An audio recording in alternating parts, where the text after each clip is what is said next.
रहीम नाज़रीन अस्सलाम वालेकुम, मैं हूँ इमरान वसीम। नाज़रीन, ख़बर यह है कि 9 मई के मामले पर बानी तहरीक इंसाफ इमरान ख़ान के ख़िलाफ़ रिपोर्ट तैयार कर ली गई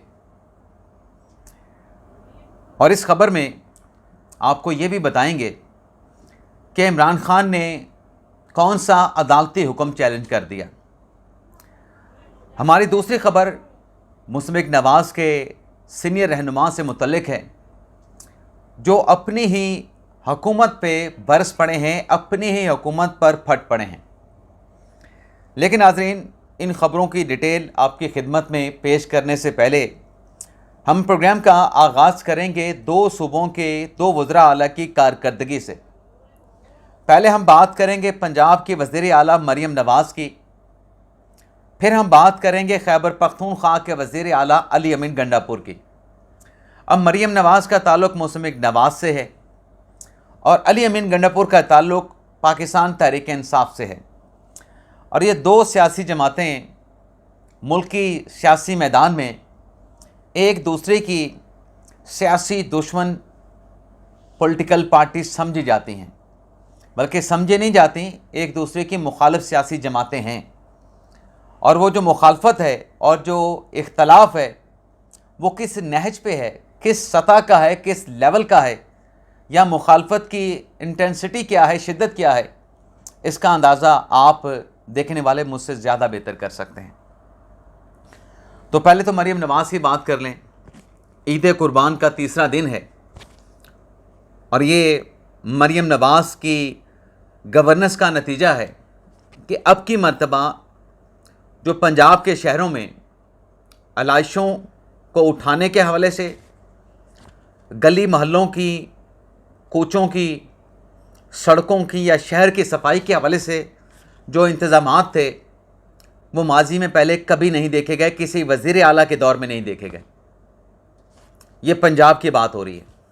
मैं अपने शहर की बात करूं तो बेहतरीन निज़ाम था इस वक्त आलाइशें उठाने का भी और गली मोहल्ले कूचों की, शहर की सफाई का भी। तो इस पे मरियम नवाज़ की अप्रिसिएशन बनती है, उनकी तारीफ़ बनती है। अब आ जाते हैं अली अमीन गंडापुर साहब की बात कर लेते हैं। अली अमीन गंडापुर साहब ने दावा किया, एक तो उन्होंने कहा कि इमरान ख़ान की रिहाई की हम तहरीक चलाने जा रहे हैं। पहले भी चलाई, नाकाम हुए, अब भी तहरीक की कामयाबी का जो इन्हिसार है वो अल्लाह ताला पे है, लेकिन हम ख़ान की रिहाई के लिए निकलेंगे। लेकिन साथ में अली अमीन गंडापुर ने कहा कि हमारे सूबे का जो बजट है, यानी जो इनकम है, रेवेन्यू कह लें आप, वो इतना ज़्यादा है कि अब हमारा सूबा खैबर पख्तूनख्वा इस पोजीशन में आ चुका है कि हम मरकज़ यानी वफाक को भी कर्ज दे सकते हैं। अच्छी बात है कि अगर गंडापुर साहब के दौर में जो सूबे का रेवेन्यू है वो बड़ा है, रेवेन्यू इकट्ठा किया गया है, रेवेन्यू ख़जाने में पड़ा है, तो इसे अवाम की फलाह के लिए ख़र्च करें। अच्छी बात है, आपके पास पैसे पड़े हैं, आप मरकज़ को कर्ज़ा दे सकते हैं, वफाक को कर्ज़ा दे सकते हैं, लेकिन 13 साल से आपकी खैबर पख्तूनख्वा में हुकूमत है। ऐसा रेवेन्यू इकट्ठा करके या ऐसे रेवेन्यू को ख़जाने में ही रखना, अवाम की फलाह, अवाम की बेहतरी के लिए ख़र्च ना करना, तो ऐसे पैसे का फ़ायदा क्या है। अब आप देखें, जैसे मैंने कहा कि 13 साल से तहरीक इंसाफ की खैबर पख्तूनख्वा में हुकूमत है। अब जाके अली अमीन गंडापुर ने ऐलान किया है कि सूबे के जितने भी सरकारी स्कूल्स हैं वहाँ पर नए फर्नीचर्स और बच्चों के लिए जो कुर्सी और डेस्क है उसको यकीनी बनाया जाएगा। तो तहरीक इंसाफ का जो मैनिफेस्टो था उसमें तो तालीमी इनकलाब भी था, तो तालीमी इनकलाब के ज़ुबानी ऐलान को अमली इक़दाम में तब्दील करने के लिए आपको 13 साल लगे हैं।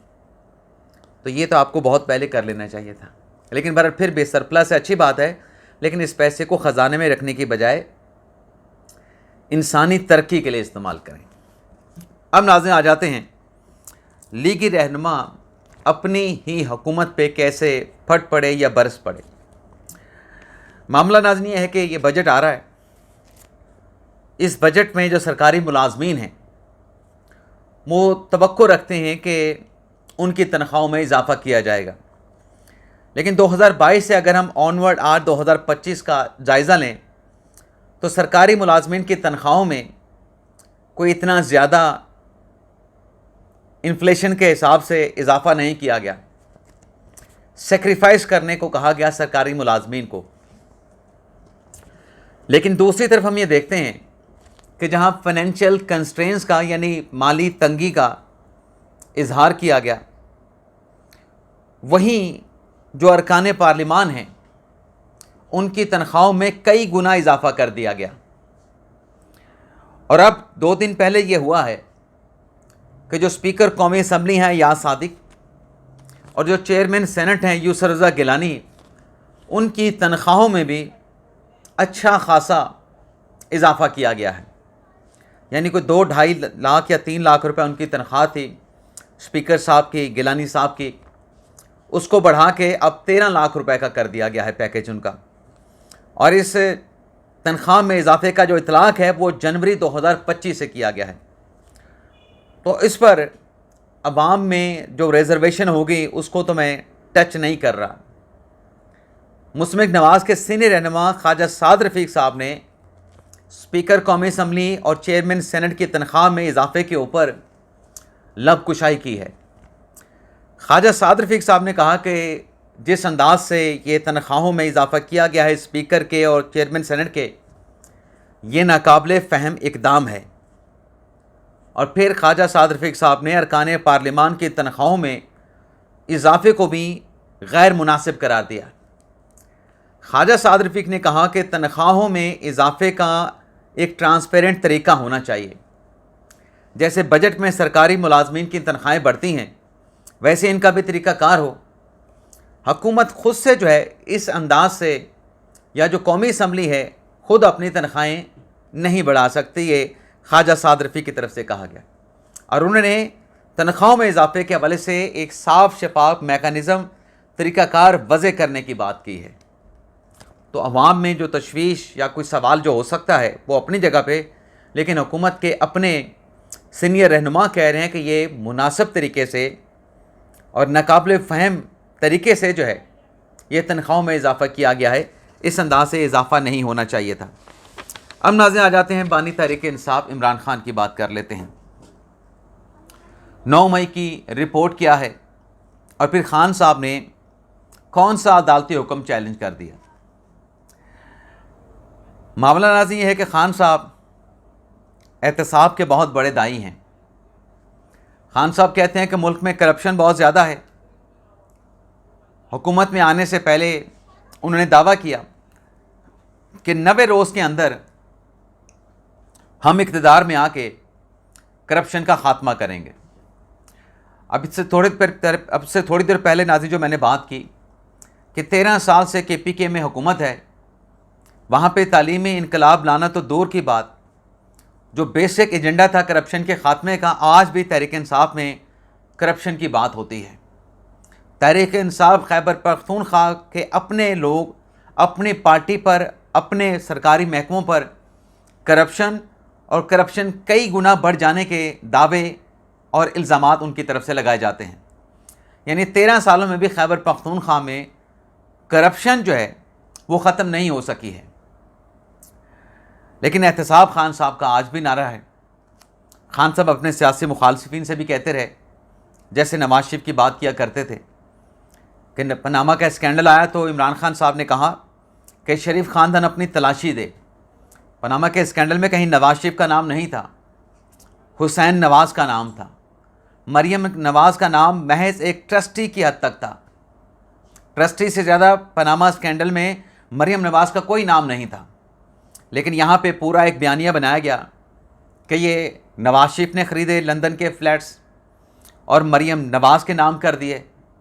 मरियम नवाज़ इसके बेनिफिशियल ऑनर हैं। और पनामा स्कैंडल में जो कहा गया हुसैन नवाज़, उसका कहीं इमरान खान साहब ने अपने बयानिए में, अपने सियासी नैरेटिव में ज़िक्र तक नहीं किया, क्योंकि वो सूट नहीं करता था। एक्चुअली अगर आपने चलना था तो फिर एज़ पर स्कैंडल के मुताबिक चलते। लेकिन बहरहाल खान साहब उस वक्त जब ये पनामा का स्कैंडल आया तो खान साहब ये कहते रहे कि शरीफ ख़ानदान तलाशी दे। और जब आगे से कहा जाता था कि नवाज शरीफ का क्या ताल्लुक़ है, ये तो हुसैन नवाज़ के हैं। तो इमरान खान कहते थे कि अगर नवाज शरीफ ने चोरी नहीं की तो फिर नवाज शरीफ को चोरी की तलाशी देने में क्या एतराज़ हो सकता है, ये फिर तलाशी दे दे। अब जो इमरान खान के खिलाफ 9 मई का नाज़रीन जो मामला है, उस पर लाहौर की ATC अदालत ने जो हुक्म सादिर फरमाया था कि इमरान खान के 3 टेस्ट किए जाएं। एक खान साहब का वॉइस मैचिंग टेस्ट करना था, दूसरा इमरान खान साहब का फोटोग्रामेट्री टेस्ट करना था, और तीसरा इमरान खान का पॉलीग्राफिक टेस्ट करना था।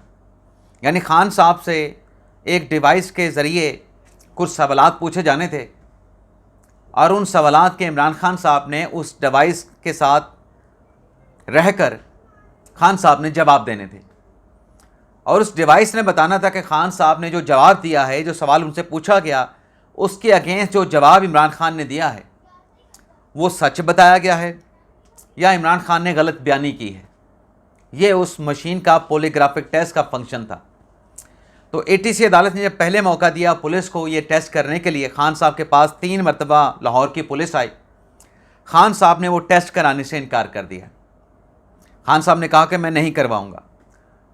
अब जो लाहौर के तफ्तीशी आए थे, साथ में पंजाब फोरेंसिक लैब के एक्सपर्ट्स को लेके आए थे, उन्होंने जाके दोबारा अदालत का दरवाज़ा खटखटा दिया कि हम 3 मरतबा गए इमरान खान के पास, लेकिन हमें टेस्ट करने की इजाज़त नहीं दी गई। अदालत ने दोबारा ये हुक्म दिया क्योंकि इमरान खान साहब अदालती हुक्म को चैलेंज कर रहे थे, अदालती हुक्म को नहीं मान रहे थे। चैलेंज करने का तरीक़ाकार तो ये होता है कि आप ATC अदालत के फ़ैसले को हाई कोर्ट में चैलेंज कर दें। हाई कोर्ट में चैलेंज नहीं किया गया, ATC अदालत के हुक्म को ना मान के उस फैसले को, उस हुक्मनामे को चैलेंज किया गया। तो जब पुलिस ने दोबारा ATC अदालत से रिजू किया, जो जज साहब हैं मंजर अली गुल साहब, कि हम गए खान साहब के पास 1 मरतबा, 2 मरतबा, 3 मरतबा, लेकिन खान साहब ये टेस्ट करवाने के लिए तैयार नहीं। तो तफ्तीश मुकम्मल करनी है, चालान अदालत में दाखिल करना है, तो आप हमें इजाज़त दें दोबारा से, आपकी जो मोहलत थी वो ख़त्म हो चुकी है, हम दोबारा आपके सामने खड़े हैं। तो अदालत ने 1 मरतबा फिर इमरान खान के ये जो टेस्ट हैं, तीनों टेस्ट करने का हुक्म दिया, लेकिन साथ में अदालत ने डेडलाइन ये दी कि 9 जून तक आपने ये टेस्ट करके रिपोर्ट अदालत में सबमिट करवानी है। तो नाज़रीन, आज आखिरी दिन है खान साहब के तीनों टेस्ट करने का, और खान साहब क्योंकि आज छुट्टी का दिन है, पहले इनकार कर चुके हैं। टीम 1 मरतबा गई है, उसके बाद फिर टीम नहीं गई, और छुट्टियों के दिनों में तो वैसे कोई इम्कान नहीं। तो लग ऐसे रहा है कि कल या परसों जो रिपोर्ट 9 मई के हवाले से, क्योंकि 12 मुकदमात में इमरान खान साहब के 3 टेस्ट करने थे, तो पुलिस की तरफ से रिपोर्ट मुरतब की जा रही है, जिसमें अदालत को ये बताया जाएगा कि हम गए थे, आपके हुक्म की तामील की, लेकिन खान साहब ने आपके हुक्म की तामील नहीं की, और ये टेस्ट कराने से इमरान खान साहब ने इनकार कर दिया। तो ये रिपोर्ट कल 10 जून को या फिर 11 जून को ATC अदालत के जज के सामने पेश कर दी जाएगी। देखना ही होगा कि इस रिपोर्ट के बाद अदालत की तरफ से क्या फ़ैसला सादिर फरमाया जाता है। क्या दोबारा इमरान खान का टेस्ट कराने का हुक्म दिया जाता है, या फिर अदालत पुलिस से कहती है कि आप इसका जो भी इन्फ्लुएंस आपने ड्रॉ करना है, एडवर्स करना है मुलज़म के ख़िलाफ़, या जो भी तरीक़ाकार है उसके मुताबिक आप फर्दर जो भी इक़दाम उठाने हैं आप उस तरीके से चलें। बाकी नाज़रीन, हमारा जो बरतानिया में भारत ने जो कोशिश की थी कि पाकिस्तान के ख़िलाफ़ दुनिया से कोई स्टेटमेंट ले सकें, कोई बयान दिलवा सकें, तो भारतीय पार्लिमानी वक्त तो नाकाम हो गया। पाकिस्तानी जो हुकूमती डेलीगेशन है वो पहुंचा हुआ है बरतानिया में, और वहाँ पे शहरी रहमान ने स्टेटमेंट दिया है कि इंडियन पार्लिमानी डेलीगेशन पाकिस्तान के ख़िलाफ़ दुनिया से कोई स्टेटमेंट नहीं दिलवा सका। शहरी रहमान ने कहा कि दुनिया को इंडियन पार्लिमानी डेलीगेशन का जो भी एजेंडा था वो एजेंडा दुनिया को समझ नहीं आया, लेकिन पाकिस्तानी डेलीगेशन बरतानिया में क्या करेगा, इससे मुतल्लिक शहरी रहमान साहब ने यह कहा है कि बिलावल भुट्टो ज़रदारी अपने डेलीगेशन के साथ बरतानिया में थिंक टैंक के साथ मुलाकात करेंगे, रहनुमाओं के साथ मुलाकात करेंगे, मीडिया के साथ इंटरेक्शन करेंगे, और भारतीय हथकंडों से यहाँ पर बरतानवी रहनुमाओं को, ब्रिटिश थिंक टैंक्स को और मीडिया को आगाह करेंगे। तो ये नाज़रीन आज का हमारा वीडियो लॉग। आपसे इजाज़त चाहते हैं। अल्लाह ताला हम सब का हामी नासर हो। अपनी दुआओं में याद रखिएगा। अल्लाह हाफिज़।